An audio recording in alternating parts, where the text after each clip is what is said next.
제가 학교 다닐 때에 어떤 교수님이 계셨는데요. 그 교수님께서 이제 강의를 하시고 그리고 이제 설교를 하실 때에 강의상이 딱 들어서자마자 하신 행동이 있으세요. 뭐냐면은 가만히 계시다가 한번 이렇게 다 쳐다보세요. 이렇게.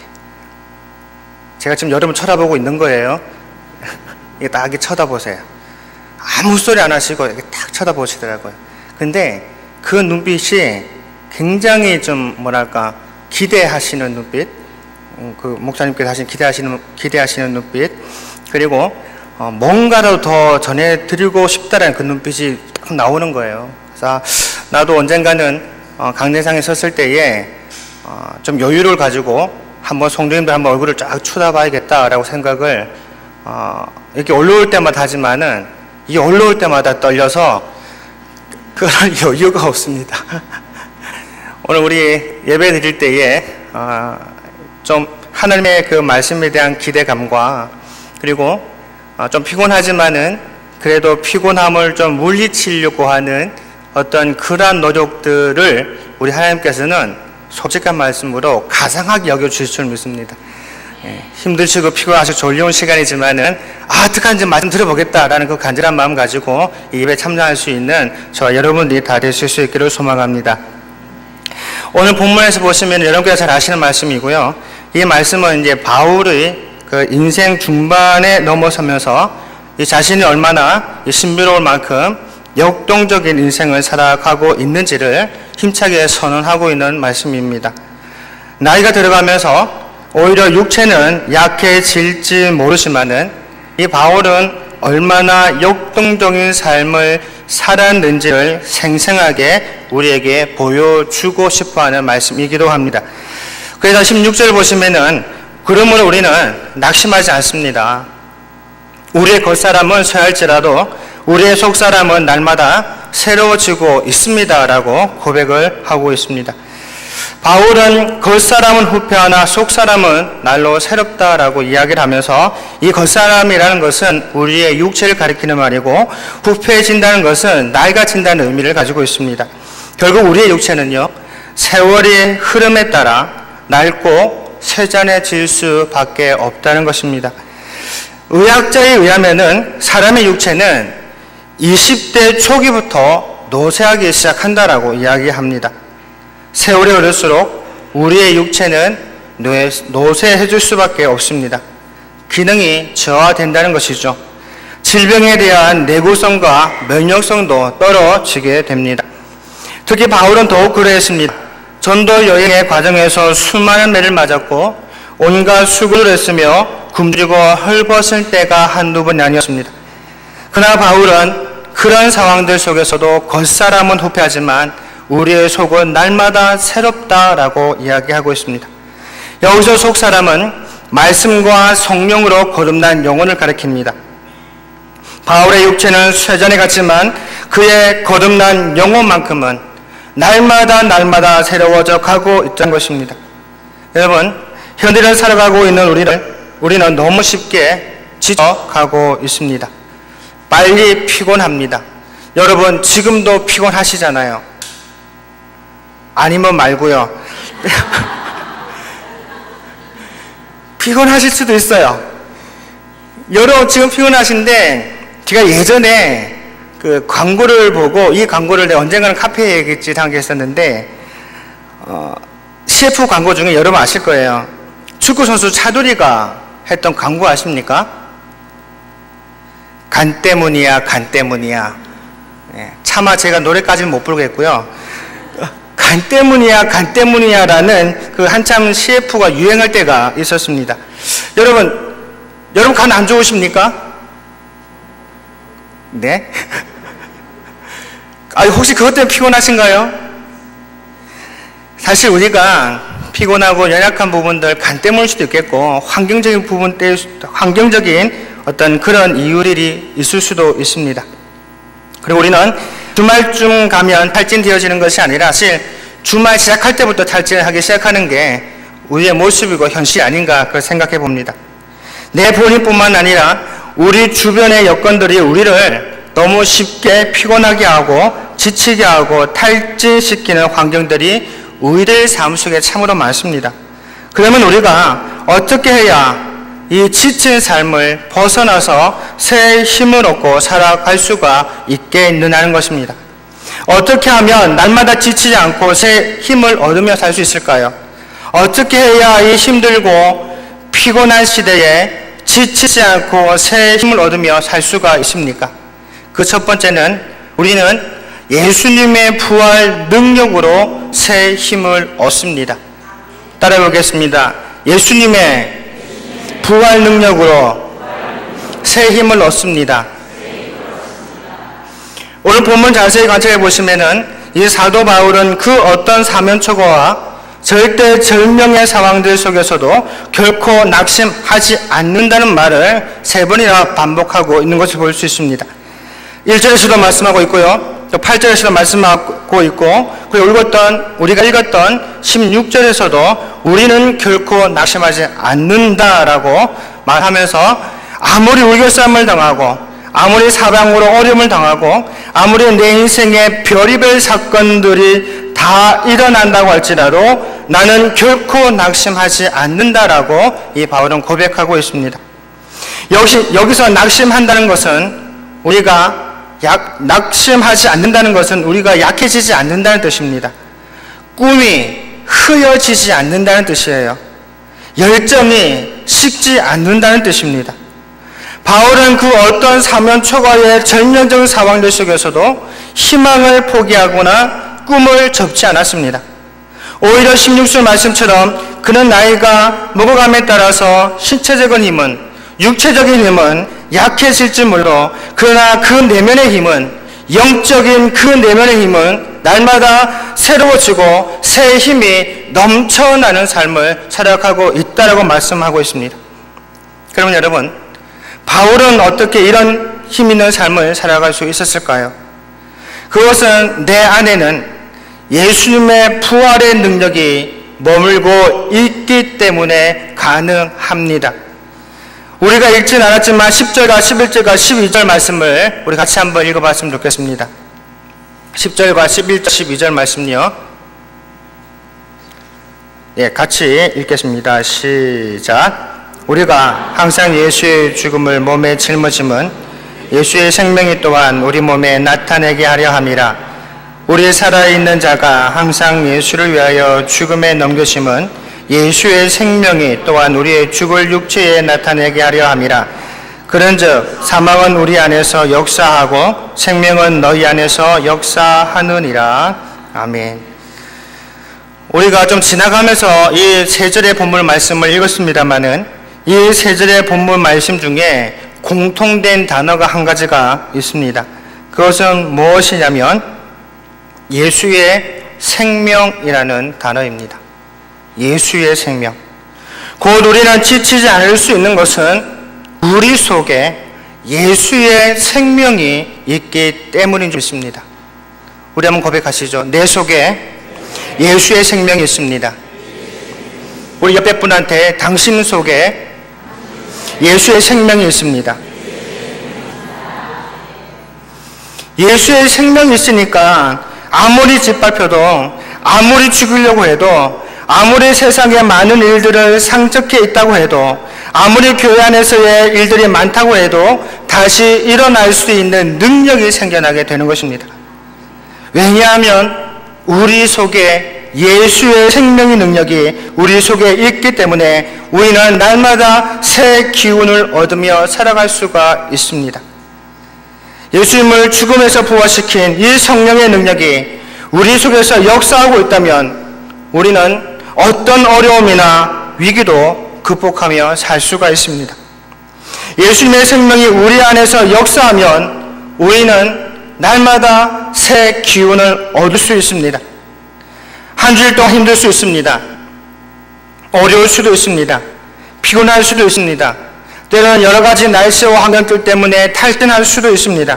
그러나 우리에게는 예수의 부활의 생명의 능력이 날마다 우리에게 새로운 활력을, 새로운 기운을, 그리고 그 거대한 돌무덤을 밀어내는 것과 같은 그런 여호와의 새 능력을 주실 줄로 믿으시는 저와 여러분들이 되시기를 소망합니다. 사실 사도 바울은 날마다 훨씬 더 힘든 인생을 살았습니다. 바울은 이런 말을 할 자격이 있습니다. 나는 내 겉사람은 날마다 세잔해지지만 내 속사람은 날마다 힘을 얻는다라고 하는 이 바울은 얼마든지 고백할 수가 있습니다. 왜냐하면 바울이 힘든 상황 속에서도 그러한 삶을 살아왔기 때문에 이렇게 얘기할 수가 있었다는 이야기입니다. 그렇다면 바울은 어떤 삶을 살았습니까? 첫째, 바울은 신체적인 질병으로 평생을 시달리며 살아왔습니다. 전해오는 이야기에 따르면 바울 사도는 여러 가지 병을 앓고 있었다고 합니다. 안질에 걸려 그 눈에서는 늘 진물이 흘렀다고 합니다. 또 어떤 이들은 바울 사도가 간질을 앓고 있었다라고도 주장합니다. 그럼에도 불구하고 바울은 약해지지 않습니다. 지치지 않았던 것이죠. 두 번째, 바울은 환경적인 고난이 많았습니다. 참 고생이 많았죠. 그는 선교 현장에서 얼마나 많은 핍박과 박해를 받아왔습니까? 가는 곳마다 얼마나 많은 어려움이 있었습니까? 어떨 때는 사람들이 너무 많이 때리기도 하고 또 그로 인하여서 죽은 줄 알고 바깥에 버려지는, 그리고 쓰레기장에 버려지는 그런 상황까지도 갔었습니다. 성경에 보니까 바울은 헐벗고 굶주리고 못 먹고 메맞고 말로 다 할 수 없는 그 숱한 환난과 핍박 속에서도 바울은 약해지지 않았습니다. 저와 여러분이 최근에 여러 가지 어려운 여건들 때문에 위축될 수도 있고 의기소침할 수도 있고 침체될 수도 있지만 그럴 때마다 바울에게 임하였던 일들을, 바울이 경험하였던 일들을 한번 생각해 볼 수 있기를 원합니다. 그렇게 하면 많은 환경의 어려움들 속에서도 약해지지 않았던 바울을 깊이 생각할 때 오히려 다시 힘을 얻을 수가 있는 것입니다. 세 번째로, 바울은 남들보다 훨씬 더 많은 수고를 했습니다. 그는 이방인 선교 사명을 받았기 때문에 복음의 불모지를 다니면서 얼마나 많은 수고를 해왔는지 모릅니다. 전혀 복음이 들어가지 않는 불모지를 찾아다니면서 교회를 개척했습니다. 여러분, 교회를 개척하는 것이 결코 쉬운 것은 아닙니다. 제 주위에도 동기 중에 교회를 개척하신 분들이 꽤 있으신데 그분의 삶을 보면 정말 개척이 얼마나 힘든 일인지 눈으로 보게 될 때에 참으로 마음으로 아플 때가 참 많습니다. 더군다나 바울은 남들이 개척한 곳에서는 가지도 아니하고 복음이 들어가지 않는 어려운 곳만 찾아다니면서 남들보다 훨씬 더 많은 마음 고생을 하였다는 것입니다. 몸도 아프고 환난도 많이 겪으면서 안정된 곳에 정착할 법도 한데 바울은 안정된 곳에 정착하지 않고 오히려 소아시아, 유럽과 로마와 스페인 땅끝까지 순회하며 복음을 전하는 그러한 열정적인 인생을 살아가고 있다는 것입니다. 게다가 그는 누구에게 후원받아 일하기보다는 2000년 전에 대부분 자비왕으로 그는 텐트를 만들면서 낮에는 일하고 밤에는 선교하고 집회하고 그렇게 한 삶을 살았습니다. 그런데도 이 바울은 뭐라고 얘기합니까? 나는 지치지 않습니다. 나는 지치지 않는다. 나는 약해지지 않는다라고 이야기하고 있다는 것입니다. 우리 옆에 분한테 고백하셨으면 좋겠습니다. 나는 지치지 않습니다. 나는 약해지지 않습니다. 바울은 예수님의 부활의 능력으로 새 힘을 얻었기 때문에 예수의 생명의 능력이 바울에게 임하였기에 저녁에는 탈진해서 잠을 못 잔다고 할지라도 아침이 되면 다시 벌떡 일어나서 또다시 선교 현장으로 달려갈 수가 있었던 겁니다. 바울의 이러한 영적인 힘이 부활의 능력을 회복하는 원동력임을 기억하시고 우리 역시 예수 그리스도의 부활의 능력을 회복하시며 살아가시는 저와 여러분들이 되시기를 소망합니다.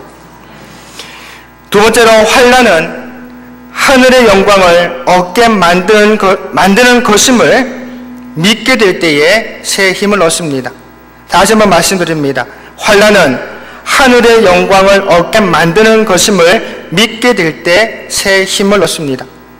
17절에 보시면 바울은요, 우리의 잠시 받는 환난에 경한 것이 지극히 크고 영원한 영광에 주한 것을 우리에게 이루게 한다라고 했습니다. 사도 바울은 고린도후서 1장 9절에서 환난을 당할 때에 우리 마음의 사형 선고를 받은 줄 알았다라고까지 이야기를 했습니다. 환난이 너무 심하고 살 소망까지 끊어져 버리는 그런 삶이었다는 것이죠.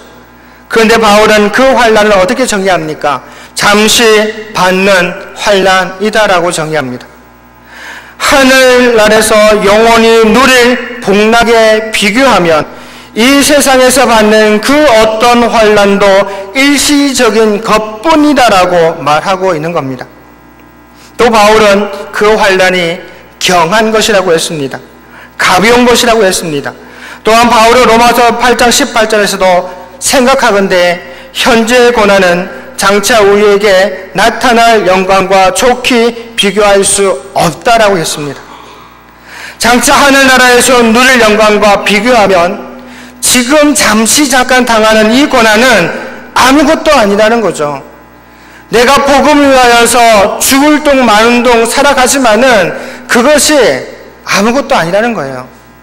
천국에 가서 누릴 그 기쁨을 생각한다면 말이죠. 그렇다면 어떤 이유로 우리 성도들은 환난을 영원한 영광에 주한 것으로 이루게 되어지는 것으로 믿어야 하겠습니까? 먼저 환난은 성도로 말미암아 오직 하나님만 의지하기 때문에 영광에 주한 것으로 여길 수가 있습니다. 따라해 보겠습니다. 환난은 성도로 말미암아 나로 말미암아 오직 하나님만 의지하게 만듭니다. 바울은 고린도후서 1장 9절에서 고백합니다. 우리 마음에 사형 선고를 받을 줄 알았으니 이는 우리로 자기를 의지하지 말고 오직 죽은 자를 다시 살리시는 하나님만 의지하게 하심이라. 성도가 환난을 당해보지 않으면 내 자신을 의지하기 쉽습니다. 즉 자신의 사회적인 지위나 자신의 지식이나 자기의 경험들을 의지하게 될 수밖에 없습니다. 그러나 환난을 당하면 그 모든 것이 다 헛된 것임을 깨닫게 됩니다. 따라서 오직 전지전능하신 하나님만 의지하는 도시 신실한 그리스도인 신앙인이 되시기를 소망합니다. 다음으로 성도가 받은 환난에는 보상이 약속되어져 있습니다. 마태복음 5장 12절 말씀에 이렇게 얘기합니다. 주님께서 말씀하시기를 세상에 환난을 당할 때에는 어떻게 하라고요? 기뻐하라고. 어떻게 하라고요? 즐거워하라고. 하늘나라에서 너희의 상이 크민이라 너희 전에 있던 선지자들을 이같이 핍박하였느니라고 말합니다. 지금 당하고 있는 어려운 환난, 지금 여러분만 당하는 것이 아니라 그 전에 있던 많은 믿음의 선지자들도 당했는데 그 믿음의 선지자들의 삶을 돌아보니까 많이 고달프고 힘들고 고난이 있지만 그래도 기뻐했습니다. 그래도 즐거워했습니다. 왜냐? 하늘의 상이 크다는 것을 믿었기 때문이라는 사실이죠. 저와 여러분이 믿음의 선지자들처럼 환난과 핍박당할 때에 오히려 기뻐하고 즐거워하고 오히려 하늘의 상이 크다는 사실을 믿으시면서 그 자리에서 하나님을 영화롭게 할 줄 아는 저와 여러분들이 다 되실 수 있기를 소망합니다. 야고보서 1장 12절에서 말씀하십니다. 시험을 참는 자는 복이 있다. 이것이 옳다 인정함을 받은 후에 주께서 자기를 사랑하는 자들에게 약속하신 생명의 면류관을 얻을 것이다 라고 말씀하셨습니다. 또 성경에 이렇게 얘기하십니다. 베드로전서 4장 12절 13절 말씀해 보시면은 사자들아 너희를 시련하려고 오는 불시험을 이상한 일 당하는 것 같이 이상히 여기지 말고 오직 너희가 그리스도의 고난에 참여하는 것으로 즐거워하라. 이는 그의 영광을 나타내실 때에 너희로 즐거워하고 기뻐하게 하려 함이다 라고 말씀하셨습니다. 이 말씀의 내용은 이렇습니다. 여러분 어려움 당하십니까? 힘드십니까? 고난 당하십니까? 그 고난에 참여하고 있습니까? 그렇다면 기뻐하십시오. 왜냐? 하나님께서 그 기뻐하는 모습으로 기쁘게 만들어 주시겠다고 말씀하시는 겁니다. 여러분 정말 기쁘시길 원하십니까? 행복하기를 원하십니까? 그렇다면 예수 그리스도 안에서 환경과 여건과 상관없이 그냥 즐거워해 보시길 바랍니다. 그냥 나는 즐겁다, 예수님 때문에 즐겁다라는 그 고백 한마디 때문에 우리 하나님께서는 그 고백 하나를 보시고 우리에게 기쁨과 즐거움을 주실 줄 믿습니다. 어렵고 힘든 환경들 속에서도 하나님께서는 여러분을 결코 놓지 아니하시고 여러분이 내적으로 삶적으로 기뻐하고 즐거워하기를 기뻐하시는 그 하나님을 더욱더 신뢰하며 사시고 신뢰함으로 말미암아 정말 삶들 속에서 정말 그렇게 살아가시는 저와 여러분이 되시기를 소망합니다. 아무리 힘들어도 웃었으면 좋겠습니다. 아무리 슬퍼도 웃었으면 좋겠습니다. 괴로워도 웃었으면 좋겠습니다. 그 모습 우리 하나님께서 얼마나 안쓰러워하시겠습니까? 정말 힘든데 예수 믿는다는 것 하나 때문에 즐거워하려고 애를 쓰고 몸부림치니까 우리 하나님은 얼마나 기뻐하시겠어요? 저와 여러분의 환란이 어렵고 환경이 어렵고 또 여러 가지 내 마음에 맞지 않는 일이 있다 할지라도 예수 그리스도를 인하여 기뻐하는, 그로 인하여 하나님께서 진실로 여러분에게 기쁨을 선사하시는 그러한 영적인 체험을 하며 사시는 저와 여러분들 되실 수 있기를 소망합니다. 그래서 우리 옆에 있는 분 한번 보시겠습니다. 옆에 있는 분을 보시면서 그냥 웃어주시길 바랍니다.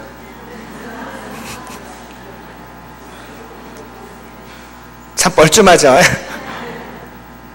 어렵고 힘들어도 서로 위로하고 서로 웃어주면서 하나님의 기쁨을 저와 여러분 누릴 수 있기를 소망합니다. 마지막으로 천국의 소망이 우리의 삶의 원동력이 될 때에 힘을 얻을 수가 있습니다. 18절을 보시면 우리가 주목하는 것은 보이는 것이 아니요 보이지 않는 것이, 보이는 것은 잠깐이요 보이지 않는 것은 영원합니다 라고 말씀하셨습니다. 결국 우리가 삶의 무기를 느낄 때에도 힘을 낼 수 있는 이유가 비록 눈에 보이진 않지만은 실제로 존재하는 천국에 대한 소망을 품고 있을 때에 힘을 낼 수가 있습니다.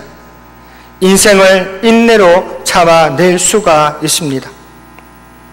로마서 8장 24절 말씀 보시면은 우리가 소망으로 구원을 얻음에 보이는 소망이 소망이 아니니 보이는 것을 누가 바라리요 만일 우리가 보지 못하는 것을 바라면 참음으로 기다리라고 말씀하셨습니다. 지금 당장 천국이 우리 앞에 놓이진 않지만은 그 천국을 바라보고 그 천국을 기다리게 되어지면 그 천국의 소망으로 인하여 우리는 지치지 아니하고 영적인 힘을 얻고 살아갈 수 있음을 우리에게 말씀하고 있습니다. 영화 중에 나디아 연대기라는 영화가 있습니다. 그 나디아 연대기를 C.S. 루이스라는 분이 지으셨는데 그 이야기를 영어로 만들면서 나왔던 말들이 있습니다. 나디아 연대기를 쓴 이유가 C.S. 루이스는 이렇게 이야기합니다. 이 책을 쓰게 된 것은 아이들뿐만 아니라 누구에게든지 우리 눈에 보이는 것이 현실의 전부가 아니라는 것을 깨닫도록 해주고 싶어서라고 이야기합니다. 눈에 보이는 게 전부가 아닙니다. 눈에 보이지 않은 천국이 저와 여러분에게 임하여 지는 그 믿음을 가지고 살아가시는 저와 여러분들이 될 수 있기를 소망합니다. 우리는 현실 저 너머에서 진행되어지고 있는 하나님의 복된 나라, 하나님의 복된 그 놀라운 작품들을 바라보시며 살아가시는 저와 여러분이 되셔서 지금 더운 날씨에 지치지 않고 주께서 맡겨놓으신 그 사명의 열정들을 다 감당하며 사시는 저와 여러분이 되기를 주의 이름으로 축원합니다. 기도하겠습니다. 살아계신 하나님 아버지 감사합니다.